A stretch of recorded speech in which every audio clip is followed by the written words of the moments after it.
Partager un verset dans Lévitique 6, le verset 8. Voilà, c'est juste ça. Et je vais aller un peu vite, parce que j'ai 15 minutes seulement. Lévitique 6, verset 8. Le prêtre prélèvera une poignée de la fleur de farine et de l'huile avec tout l'encens ajouté à l'offrande, et il brûlera cela sur l'autel comme souvenir dont l'odeur est agréable à l'Éternel. Voilà. Ici, on nous parle de l'offrande de grains. L'offrande de grains. En fait, tout prédicateur qui prêche l'ancienne alliance doit révéler Christ. Parce que ça ne sert à rien de prêcher les écrits de l'ancienne alliance sans révéler Jésus-Christ.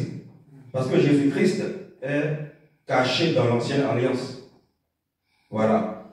Ici, l'offrande de grains dont parle Lévitique 6, verset 8, c'est quoi précisément?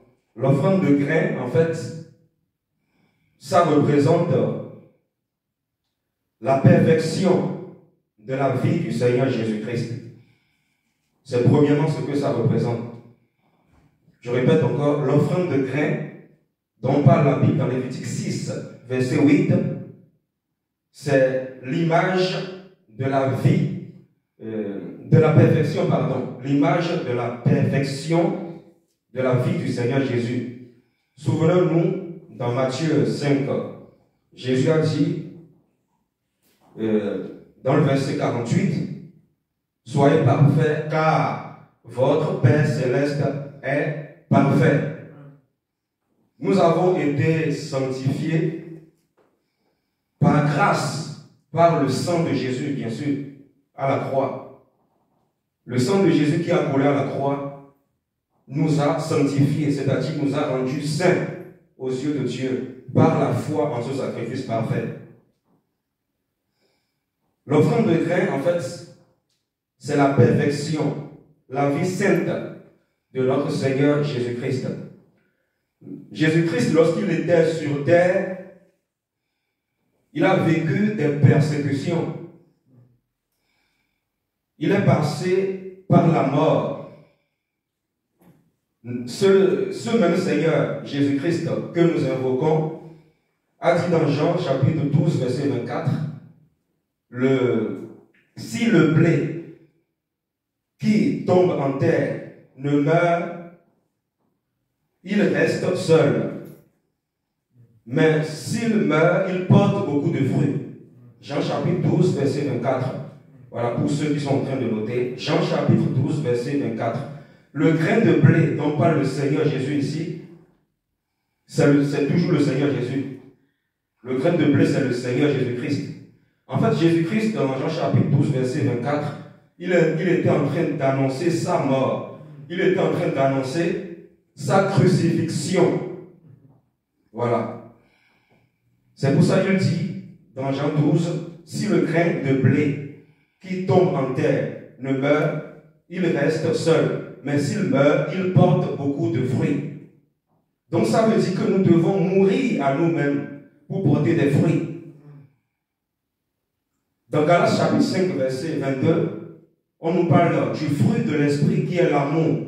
Et dans l'amour, il y a la bonté, la bienveillance. Voilà. La bonté, la bienveillance. Voilà. La Bible nous parle du fruit de l'esprit qui est l'amour. Voilà. Mais le fruit de l'esprit, en fait, pour le manifester, il faut passer par le feu. Il faut passer par la croix. Tu dois mourir à toi-même. Parce que, vous savez, on peut manifester des dons spirituels sans avoir les fruits de l'esprit. C'est-à-dire sans manifester les fruits de l'esprit autour de nous. C'est pour ça que, dans Matthieu 7, Jésus dira, ce n'est pas tous ceux qui me disent Seigneur, Seigneur qui entreront dans le royaume de Dieu, mais c'est uniquement celui qui fait la volonté du Père Céleste. Pourquoi celui? Pourquoi il dit celui? La Bible précise ici celui, parce que Jésus parle du petit troupeau. Donc, très peu iront au ciel en réalité. Oui, oui, très peu iront au ciel. C'est pour ça que nous devons nous efforcer pour entrer par la porte étroite. Et la porte étroite, c'est Jésus-Christ. La croix, les épreuves, la souffrance. Voilà. L'huile, dans Lévitique 6, verset 8, toujours dans le même verset, on nous parle de l'huile. Mais c'est quoi l'huile? L'huile, je ne vais pas rentrer dans les détails, parce que je n'ai pas assez de temps. L'huile, c'est tout simplement le Saint-Esprit, l'onction du Saint-Esprit. Voilà. Parce que dans 1 Jean 2, verset 27, il est écrit que nous avons reçu l'onction de Dieu. Et cette onction de Dieu nous enseigne toutes choses. L'onction de Dieu en toi t'enseigne la vérité. Et il n'y a pas de mensonge en lui. Voilà. Et c'est Dieu lui-même qui nous consacre par son onction. C'est Dieu lui-même qui nous consacre en fait. Donc l'huile, voilà ici, c'est le Saint-Esprit. En fait, c'est une préfiguration du Saint-Esprit. Voilà. Le Saint-Esprit est en nous. Si tu es enfant de Dieu, tu as le Saint-Esprit en toi. Et nous sommes le temple de Dieu. Selon 1 Corinthiens 6, verset 9. Maintenant, l'encens. Dans cette offrande-là, il y a aussi l'encens. L'encens, c'est quoi? L'encens, c'est tout simplement la prière des saints. Selon Apocalypse 5. Apocalypse 5, verset 8. L'encens, c'est la prière des saints. Il faut que nos prières soient agréables à Dieu. Nous devons prier selon la parole de Dieu. Tout simplement, pour avoir, voilà, pour être agréable à Dieu, tout simplement. Voilà, c'est l'offrande que Dieu agrée. Nous devons offrir nos corps comme tu dois offrir ton corps comme un sacrifice vivant, saint et agréable à Dieu. Ça c'est Romains 12, verset 1. Et la Bible précise dans ce même passage que c'est là le culte raisonnable devant Dieu. Donc le culte raisonnable, ce n'est pas d'abord de venir à l'église. Parce que tu peux venir à l'église, tu peux venir dans une assemblée sans offrir toi-même à Dieu. Le plus important d'abord, c'est que tu t'offres toi-même à Dieu. Tu offres ta vie à Dieu. Il y a des personnes qui prient avec l'amertume dans le cœur, le manque de pardon, le manque d'amour. Un collègue de travail t'a fait peut-être du mal. Le Seigneur te dit, va pardonner d'abord, va te réconcilier. Tu as eu un problème avec, par exemple, un collègue de travail. Le Seigneur te dit, va te réconcilier d'abord. Pardonne d'abord. Règle ce problème du manque de pardon d'abord. Si tu as du mal à pardonner, demande au Seigneur tout simplement de t'aider en fait. Demande au Seigneur de t'aider à pardonner à toutes les personnes que tu tiens captives dans ton cœur. Parce que Jésus a dit, si tu ne pardonnes pas aux autres, le Père Céleste aussi ne va pas te pardonner.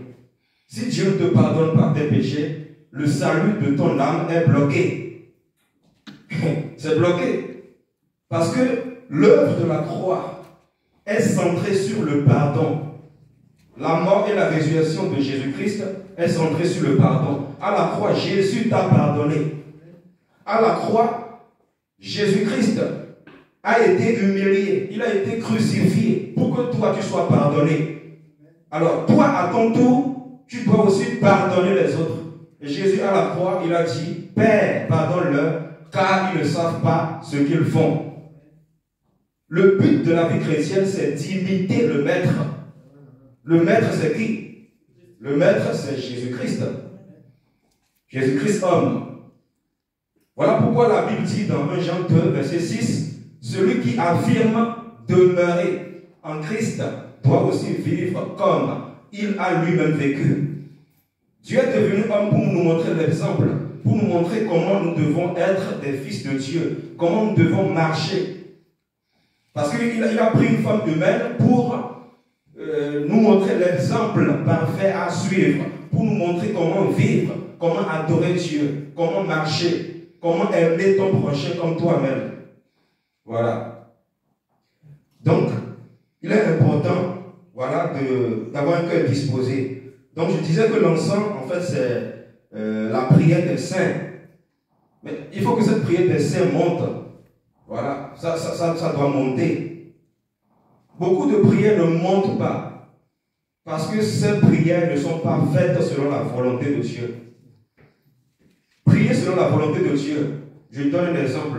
Voilà, par exemple, dans Ephésiens 4, verset 6, la Bible dit: ne vous inquiétez de rien, mais en toute chose, faites connaître vos besoins à Dieu par des prières et des supplications.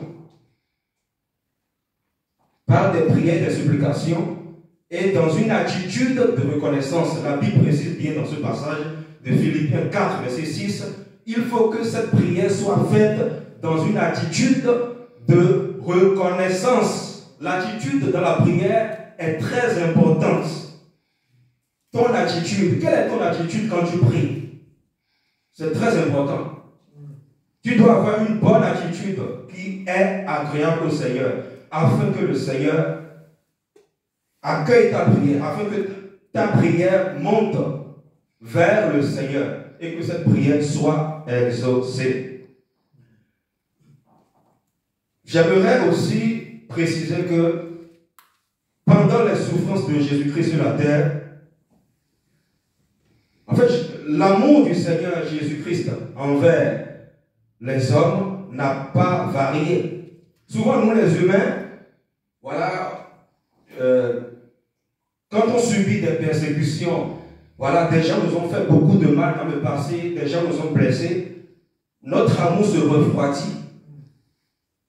Mais le Seigneur Jésus-Christ a vécu des choses pires que nous. Mais malgré cela, l'amour qu'il a envers les hommes ne s'est pas refroidi. Nous devons suivre le Maître. Nous devons avoir la vie de Christ en nous. Et c'est par la vie de Christ en toi que tu vas pouvoir gagner des âmes. Ce n'est pas d'abord par les paroles. Peut-être tu peux dans ton milieu de travail, même sans parler, on peut te dire que toi tu es un homme de prière, tu es chrétien. Je vous assure, je vais vous raconter un petit témoignage, après je vais finir. Je travaillais quelque part il y a quelques années, sur Paris ici. Voilà. Je n'ai jamais parlé de Dieu dans ce milieu-là. Je n'ai jamais parlé de Dieu à quelqu'un. Je n'ai jamais évangélisé quelqu'un. Et un jour, le chef d'équipe m'approche pour me dire: ah, toi, tu dois être un homme de prière. En fait, je lui ai demandé pourquoi il a dit ça. Il me dit: toi, tu es un homme d'église, tu dois prier dans une église, tout ça là. Je lui ai demandé de comment il a su. Il m'a dit: non, je ne sais pas, ça se voit, tout ça là. Qu'est-ce que je veux dire par là? Dans ton milieu de travail, il y a des païens autour de toi.